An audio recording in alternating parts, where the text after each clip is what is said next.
4 games in, and I've watched about 7 teams. So.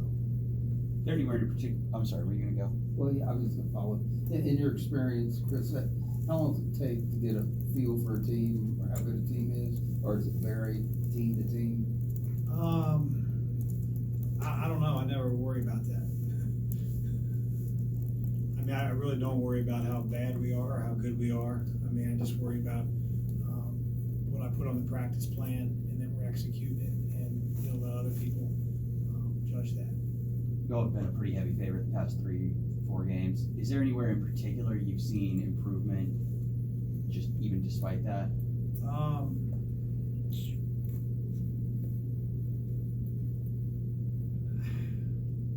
It's really hard to tell. I think that we're continuing to play unselfish.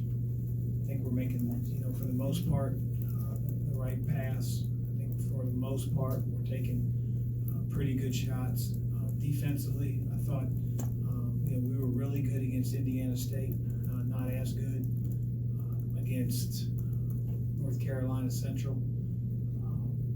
And so we have improvements that we have to make. I think guys have played consistent for the most part. I think guys like Fresh and Darius have improved, especially Fresh. I think he's a guy that early on in the season was questioning himself. I think he's really started to find his niche on the team and understands, what he wants from his coaching staff and is delivering it. So, but I think that we're getting consistent play from most of the guys. The freshmen are inconsistent, both in practice and in games. I thought Aiden, as I said after last game, probably his best game, especially on the defensive end. He's improving dramatically, and so that's always good to see with your young guys.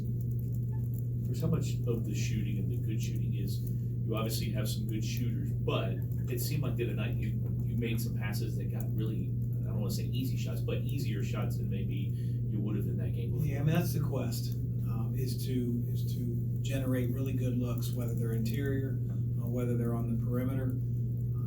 We know Steven is probably playing an all-time high in terms of his confidence. We have to find ways to get him the ball inside, without going overboard, turning the ball over, and putting him in tough spots. But when you can be a team that attacks the paint, gets in the lane, whether it's in transition, drives, post-ups, offensive rebounds, set plays, you can generate some really good looks. And as I said before, I think our guys are trying to make the right play.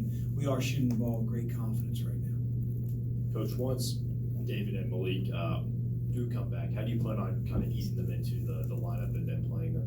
Well, I think you answered your own question. We're going to have to ease them in simply because of conditioning, because of them being a little rusty. The fact that we've got 8 or 9 guys that are used to playing, but they're going to be hard to keep off the floor. And our team as a whole has to understand, that it's about the whole.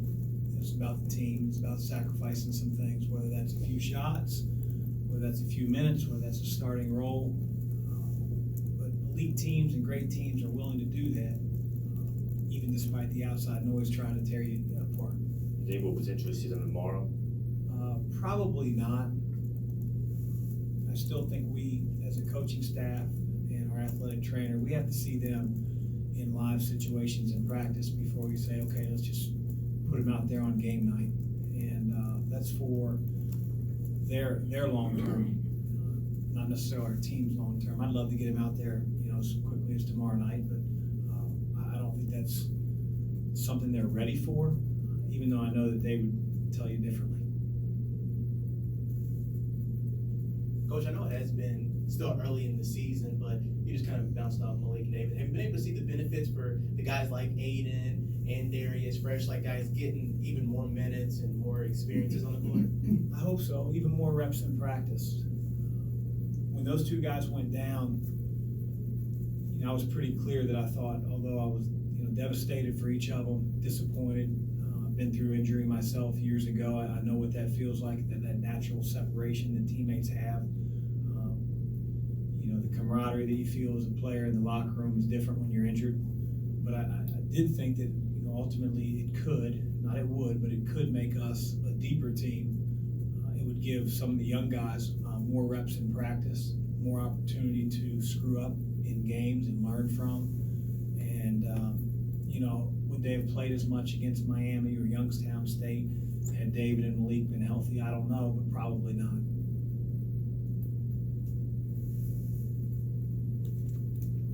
What stands out with USC Upstate, Phil? Well, they're really young.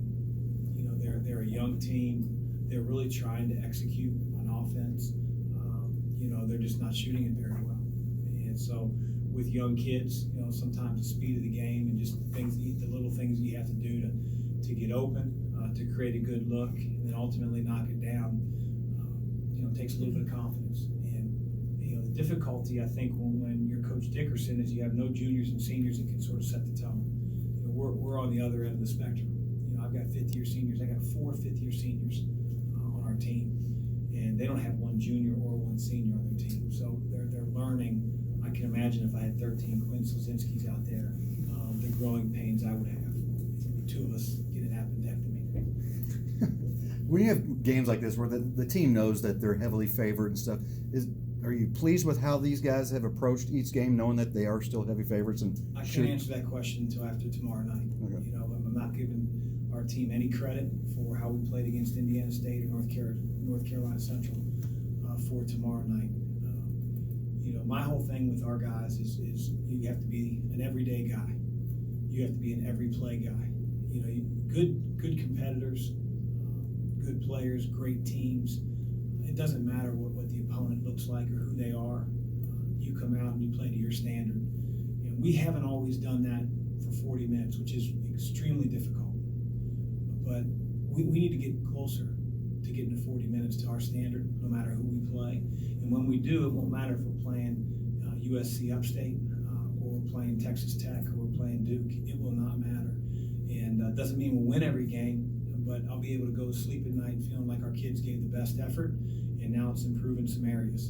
And we'll improve or try to improve through a win or through a loss. Both have teaching moments. You mentioned the passing and guys being able to, for the most part, make the right play. Is that a big leap from where you guys were last year? Because I know you have more shooters to give the ball to, so is that just kind of a natural progression? Well, we're running a different offense. CC had the ball a lot in his hands a year ago, and I don't think there's any coach in America that wouldn't want him making plays for his teammates. He was unselfish. He had an old man's feel for the game, and he did what the game told him to. If he was open, he shot the ball. If he'd get in the lane, he'd finish, spray out, and he'd run through a wall for you. We're not putting the ball in 1 or 2 guys' hands and letting them, do their thing and create for others. Ours is more off the ball, screening, cutting, passing, and I think that's more conducive to who we have on our team. And I think that if you can be unselfish and set a screen or cut away from the ball rather than to the ball at times, we'll be the better because of it. And so far so good.